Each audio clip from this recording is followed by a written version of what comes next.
he picked the wrong family, and not scared of a conflict, and we're not scared. We're not running. We're coming at him.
Hey guys, it's Frankie. Welcome to the Think Tank. So I've decided that I am going to start doing updates as far as Letitia Stokes' case goes. And I just, I enjoy doing those streams, but at the same time, I'm not able to keep up with everything else. And yet, each time an interesting case comes up, I try it. And then it's like, oh no. So we're going to update today on Lori Vallow. There's been internet searches, life insurance for the kids. There's been texts and emails and literally guns, knives, and of course, Doomsday. So I thought that we should check it out. So we'll start here. Lori Vallow trial, live cult moms, chilling internet searches for the kids' life insurance policies revealed. So I find that disturbing right off the get-go when I seen that. I mean, I don't know anyone who insures their children past maybe burial costs. You don't do that. It's not cool. So let's see here. Free Dove items. I'll just mute it until it so I did try a different streaming platform. I really liked it, but huge problems as far as mountain living. In the Lori Vallow murder trial, the former Arizona mom accused of killing her 2 children and conspiring in the murder of her husband's first wife. A bizarre case linked to extreme religious beliefs, and according to authorities, Fox 10 investigator Justin Lowe recaps the testimony from today's witnesses. 7 witnesses took the stand today, 4 of them law enforcement, but the first was Sergeant Nathan Moffitt, a detective with Chandler PD back in July of 2019. Moffitt is significant because he interviewed Lori Vallow's brother, Alex Cox, after shot and killed her then husband, Charles Vallow. Alex claimed self-defense that Charles hit him in the head with a baseball bat. We now know Lori was there at the home when the shooting happened, but left only to return to the crime scene an hour later. She's since been indicted in Maricopa County for conspiring with her brother to kill Charles. She looks Prosecution worried, distressed. asked if money could be a motive in a homicide. He said yes, and that Chandler PD learned about Charles's sizable life insurance policy. On July 17th, I believe it was on or around July 17th, I contacted the insurance company, and Lori had tried to file a claim on that $1 million policy. But did you learn whether or not that claim was paid out? I later did, and it was paid out to Lori. Charles had changed the beneficiary to his sister, Kay Woodcock, before he was killed. Another former friend of Lori Vallow took the stand, David Warwick. He and his wife, Melanie Gibb, a key witness who testified last week, were 2 of the last people to see Lori's 7-year-old son, JJ, alive. It was the night of September 22nd, 2019, during a visit to Lori's Rexburg apartment as they stayed over to record a podcast. Warwick says Lori did not want to be interrupted, and Alex was watching JJ. About 10:30, I believe it was 10:30 at night, I heard the front door open, which was to my back. I turned around and I saw Alex carrying JJ, and he was asleep and his head was on his shoulder. Alex carried him in the house? Yes. Did you see Alex went? He took him upstairs. Okay. and pretty bad. And JJ was never seen again until authorities found him and his sister Tylee dead in the backyard of Lori's husband, Chad Daybell. A Rexburg detective also testified this afternoon. The jury saw body cam footage of RPD's interaction with Lori Vallow in late November of 2019, when police say she lied about JJ's whereabouts. This was kind of weird. It's very weird. I've had to move her a lot. One of my brothers is trying to my brother was here. Obviously, he's kind of my protector. My brother was in with my husband. He was trying to keep up my Other witnesses included JJ's former babysitter, the principal of the elementary school he attended for 2 weeks, an intelligence analyst with the FBI, and a Fremont County Sheriff's detective. There have been 18 witnesses called by the prosecution so far. Now, things seem to be moving quickly as far as witnesses, and again, we haven't seen too much cross-examination. Trial is off for tomorrow. Court will be back in session on Monday. In the newsroom, I'm Justin Lum for Fox 10 Investigates. Oh my word, these people. What they didn't do, you know? So let's see here. Tylee and JJ last seen alive in September of 2019 until they turned into demons, remember? Or no, zombies. They turn into zombies. So we do know that the kids' remains were found on Chad Daybell's property in June of 2020, and that his wife, Tammy, died about 1 month after their disappearance in October of 2019. So they talked about Lori's internet searches, and they were shown to the jury, showing that she searched for life insurance policies for her children in July of 2019, 2 months before they were unalived. The same month, she allegedly also conspired to unalive her fourth husband, Charles Vallow. Oh my God, you think? She's facing those charges in Arizona, so that'll be separate after this case with the kids. Oh, yes. The key points. Chad Daybell's dream about his wife's death, because he was walking around telling everybody that she was going to die young.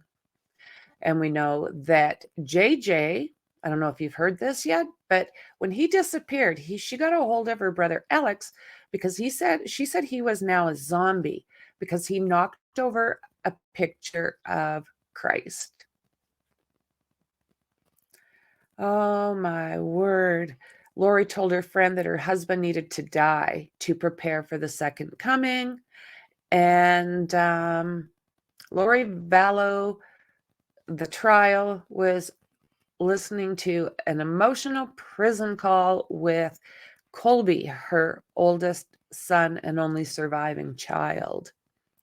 And then the courthouse also heard about JJ being found in his pajamas. There is that last picture that we've been seeing. And let's see if I've got it on here. There's that last picture that we've got of JJ sitting on the couch. I don't, sorry, friends. And they do believe that that was that evening that he was unalived. So Lori Vallow, and this is from KPVI, I do believe. I have them down in the description, so look for them. So this is talking about yesterday again. There was no court last week on Thursday and Friday. So I'm not even sure what they were up to those days. I don't know if there was other cases going on. Like I was saying, being that I've been so concentrated on Gannon Stokes' case, I've missed a lot of this. So I'm kind of learning some things as I'm going through them with you. Okay, so continuing from last Thursday, Rexburg detective David Stubbs was the first witness on Monday, continuing from last Thursday. And then they said after 2 days of no court last week. So, okay. So it says that his specialty is analyzing electronic devices. And in court, he said that he prepared 20 to 21 electronic search warrants for Lori's case. Those would be for companies or apps that store information on data or data on cell phones, such as Verizon and Google. He said that there was a mass amount of data that was on those warrants. Probably part of the reason would be is that they found 18 phones in a Sugar City P.O. box, all connected to a Verizon account belonging to Lori Vallow. 18. He also said when officers found Lori in Hawaii, she had 10 devices in her rental car, along with a notebook page of phone numbers and email addresses. So if I remember correctly, they were, they were using certain phones to contact different members of the family. And I don't know if we're going to get into it, but I do believe that Chad had a large amount of phones too, because they had ones just to talk to each other, right? So a warrant for each of those emails was issued, and authorities found most were connected to burner phones. During cross-examination of Stubbs, Lori's attorney, John Thomas, asked if they ever found messages of Lori saying anything about unaliving the kids, and he said no. FBI analyst Nicole, Heidman also took the stand on Monday and talked about Lori and Chel's Gmail account search histories. Chad had searched for things like Ned's Snyder obituary in 1997 and Hiplos, both names they associated with what they believed was dark entities that were possessing Charles Vallow at that time. Oh. Chad also searched for what wind direction things were going to be blowing on September 9th. And that would be, investigators said, something that stood out because that was the day that Chad had text about killing the raccoon and burning things such as limb debris and burying that raccoon in the pet cemetery, which happens to be, sadly, where I believe it was Tylee was found. It was also the one time he looked up that information. As for Lori, in July 2019, she looked for things like Gerber life insurance policy and life insurance for children. These two, I tell you what, sick shits. She also searched for malachite wedding rings and a Kauai wedding dress. All of this before Tammy had even passed away. Heidman said investigators learned Chad had 9 phone numbers. Lori had 6, and Alex also had 6. Chad's number in Lori's phone were always a different name, such as Bishop or James, which was the person they believed Chad was in a previous existence, married to Elena or Lori. Wow. Investigators also found texts between Chad and Lori in July of 2019, again before Tammy died, talking about Kauai and the plan. Chad said, concerning the 2 weeks, BYU, Idaho's graduation, July 23rd, Adam is getting his bachelor's and Leah and Joe are getting their associates. So these are Chad's kids. And what he said is, I feel like she will be gone by then, talking about his wife, and I will still have the hoopla to deal with. So I believe that is why the Lord is making me wait. Like, no excitement about these graduations, and let's just and the wife will be unalived by then, naturally, of course, in her sleep. Adam and Joe are son-in-law. Oh, Adam and Joe are sons-in-law. My mistake. And Leah is the daughter. I thought he had 2 boys. I thought he had 5 kids. So my bad. Sorry, guys. The last witness on the stand Monday was an FBI agent, Nick Balance, and he tracked the cell phone data and traced where the phones had been. He said on the morning of September 9th, there was a lot of communication on devices linked to Chad and Alex. Wow. So again, we know that there was deaths on that day and burials on that day. That was when Tylee went missing. And the raccoon and all of that stuff. Guns, knives, and doomsday kits. Like, really? You know, this is from Yahoo. Check them out. So, you know, you look at these titles and you're like, poof, what? So it says one of the first detectives that investigated the disappearance of Lori Vallow's son and daughter has talked about the alarming items discovered in her home months before the children were found deceased. So we know that Lori Vallow, 49, is in the middle, well, is in her court proceeding. I don't know how long this one's going to go. And it is in the Ada County Courthouse in Boise, Idaho. And this is 3 years later, right? So stuff has come out. These guys haven't been around for a while. So friends are coming out and speaking. The odd follower has come out. Some family has come out. And it's very disturbing. Very, very disturbing. There's lots of little things that you can see that could possibly be signs. But then again, she's kind of a weird animal anyways. So I don't know how a person would have the heads up that someone like this was going to do what they did. So it's almost 3 years after she was charged with the deaths of JJ Vallow and her daughter, Tylee Ryan, and conspiracy to unalive her, listen to this, Doomsday preacher husband, Chad Daybell's first wife, Tammy Daybell. So Detective Ray Hermosello with the Rexburg Police Department was called to the stand by the prosecution on the second day of testimony.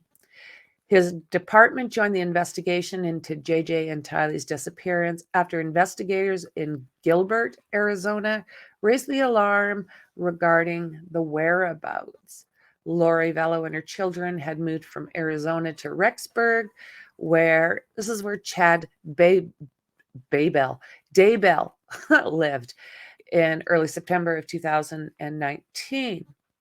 Mr. Hermosillo told jurors that officers found knives, several guns, empty magazines while searching her apartment 2 months later, when JJ and Tylee had allegedly already been unalived.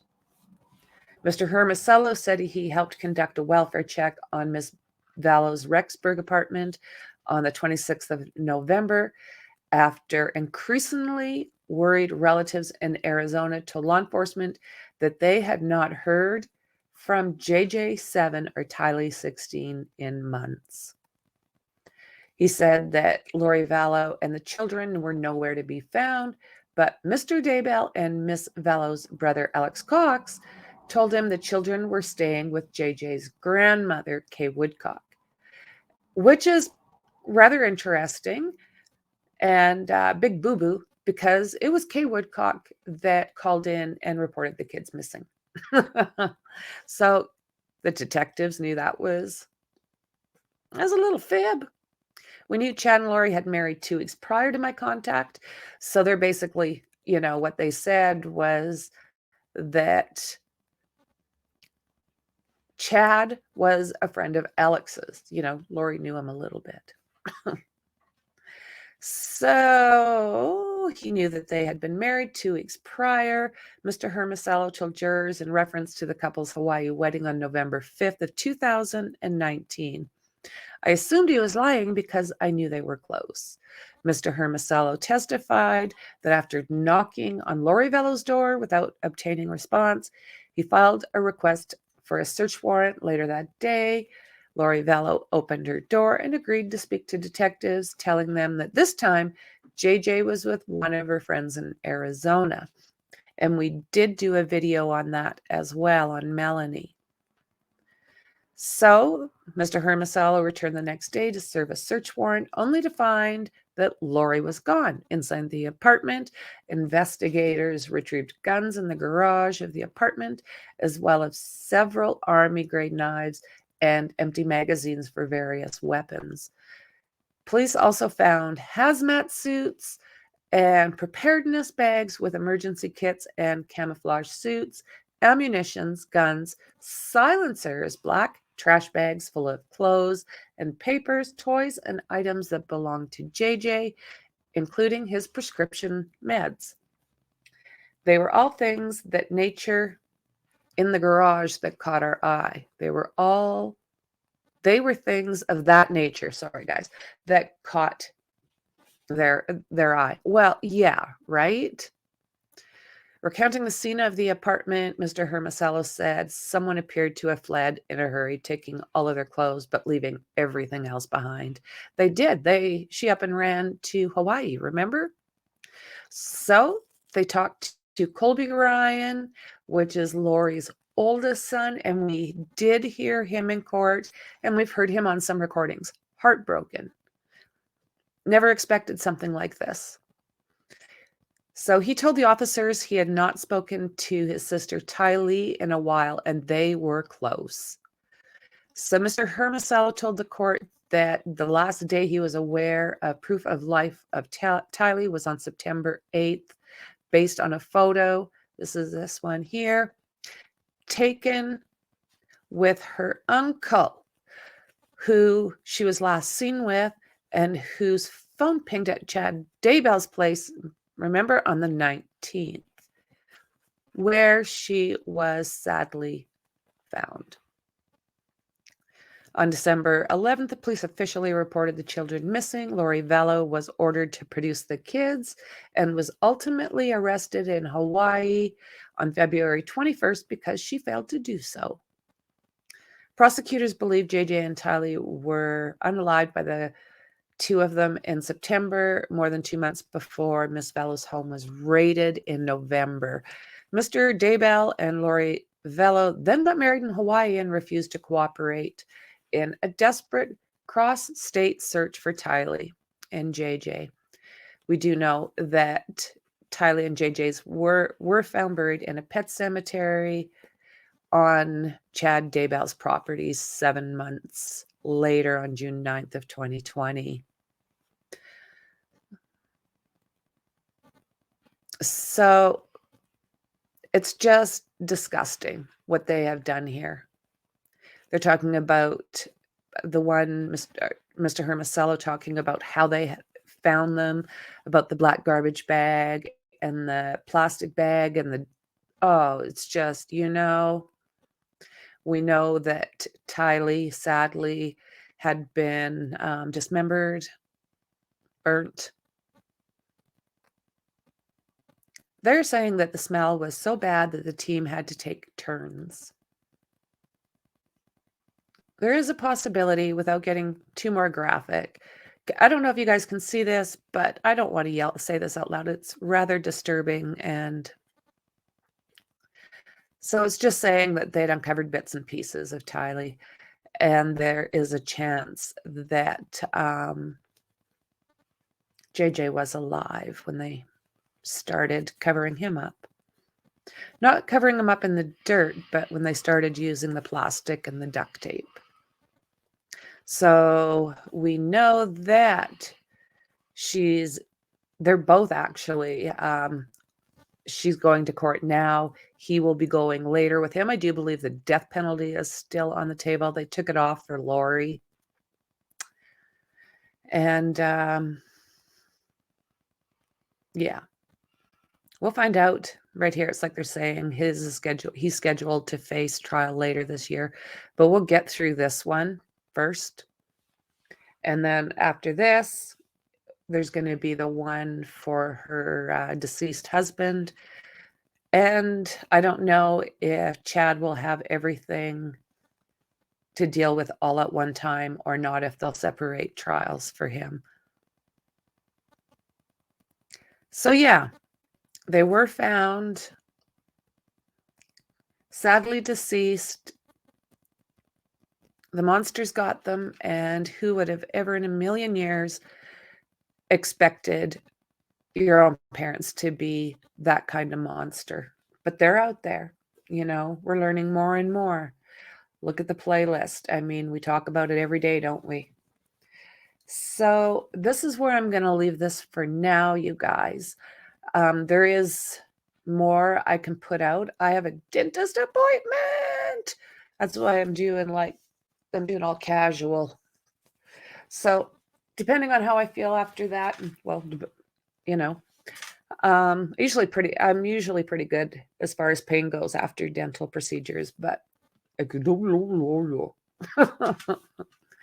so guys, yeah, I just wanted to share that with you guys, go through it really fast, and let me know down below what you guys think. Please hit like, subscribe, share if you can.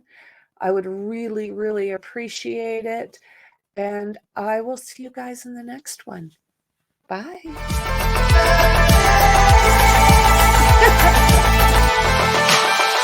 Oh, is that frozen? Good.